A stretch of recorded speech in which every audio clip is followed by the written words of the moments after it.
Open reality మాట్లాడుతున్నా. అంటే అట్లని రేవంత్ రెడ్డి ఏం చేయలేదంటే రేవంత్ అన్న కూడా మస్తు చేసిండు. హైడ్రా పట్టుకొచ్చి రేవంత్ అన్న ఫెయిల్ అయిపోయిండు. ఆ మెస్సీ ఫుట్బాల్ ఫెయిల్ అయిపోయిండు. ఎవరినో పట్టుకొచ్చిండు వరల్డ్ కాంపిటీషన్ ఏదో మహిళలను పట్టుకొచ్చి అక్కడ ఫెయిల్. రేవంత్ అన్న కూడా ఫెయిల్యూర్కి one of the reason, main reason. కానీ మంత్రులు కూడా రీజనే.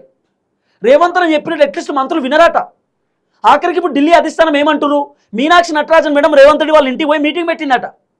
పీసీసీ అధ్యక్షుడు మహేష్ కుమార్ గౌడ్ వాళ్ళని వీళ్ళని తీసుకుపోయి రేవంత్ రెడ్డిని అడిగిరట క్వశ్చన్, మీనాక్షి మేడం అసలు ఈ ఎమ్మెల్యేలు మంత్రులు ఎవరిపైన అసంతృప్తి, ఎవరిని తిడుతురు, వాళ్ళు ఎవరిని ప్రశ్నిస్తురు, సొంత ప్రభుత్వాన్ని ఏ ఎమ్మెల్యే అయినా ప్రశ్నిస్తాడా, సొంత ప్రభుత్వాన్ని ఏ మంత్రి అయినా ప్రశ్నిస్తాడా, ఏ ఎమ్మెల్సీ అయినా ప్రశ్నిస్తాడా? కానీ కాంగ్రెస్లో సొంత ప్రభుత్వాన్ని ప్రశ్నిస్తున్నారు. 10 సంవత్సరాలు బీఆర్ఎస్ గవర్నమెంట్ని చూసినాం. 10 సంవత్సరాల బీఆర్ఎస్ గవర్నమెంట్లో ఒక్కసారైనా కేసీఆర్ని సొంత గవర్నమెంట్లో ఉన్నటువంటి లీడర్లు ప్రశ్నించంగా చూసినామా? కాంగ్రెస్లో సొంత ఎమ్మెల్యేల రేవంత్ రెడ్డిని విమర్శిస్తారు, సొంత ఎమ్మెల్యేల రేవంత్ రెడ్డిని ప్రశ్నిస్తారు. ఇదంతా విచిత్రం అనిపిస్తలేదా? ఇంకా విచిత్రం ఏంది, అధికార పార్టీలో ఉన్నటువంటి లీడర్ల ప్రతిపక్షానికి పోతురు. జీవన్ రెడ్డి అధికార పార్టీ లీడరు, ఆయన నచ్చక ప్రతిపక్షాన్ని వేయండు. కారణమైంది రేవంత్ రెడ్డే.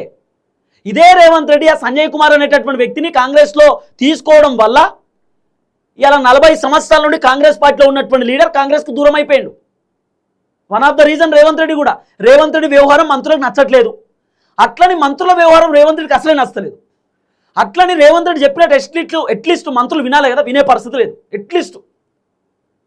అందుకే రేవంత్ రెడ్డి హైకమాండ్ కంప్లైంట్లు, ఈ మంత్రి వింటలేడు, ఆ మంత్రి వింటలేడు, ఈ ఎమ్మెల్యే వింటలేడు, ఆ ఎమ్మెల్యే వింటలేడు, ఈ ఎమ్మెల్యే ఎదురు తిరుగుతున్నాడు, అసలు వీళ్ళను నాకు అర్థమవుతలేదు, ఏం చేయాలని అర్థమవుతలేదని రేవంత్ రెడ్డి ఢిల్లీకి చెప్తే ఇప్పుడు ఢిల్లీ రేవంత్ రెడ్డికి రివర్స్ అయ్యారు. ఏమని, నువ్వు చెప్పినట్టు వాళ్ళు ఎందుకు వింటలేరు, నువ్వు ముఖ్యమంత్రివి కదా, ఒక ముఖ్యమంత్రి మా దగ్గరకు వచ్చి నా మాట వింటలేరని ఎవరన్నా చెప్తారా? ముఖ్యమంత్రి చెప్పినట్టు మంత్రులు వినాలే, మంత్రులు చెప్పినట్టు ముఖ్యమంత్రి వింటారా? మరి నీకు ఎందుకు ఇచ్చిన ముఖ్యమంత్రి పదవి? మరి పదవికి రాజీనామా చేయి. నువ్వు చెప్పినట్టు మంత్రులు వింటలేరు మాకెందుకు చెప్తున్నావు, నువ్వు వినిపించుకోవాలని రేవంత్ రెడ్డికే రివర్స్ చెప్తున్నాడు అధిష్టానం.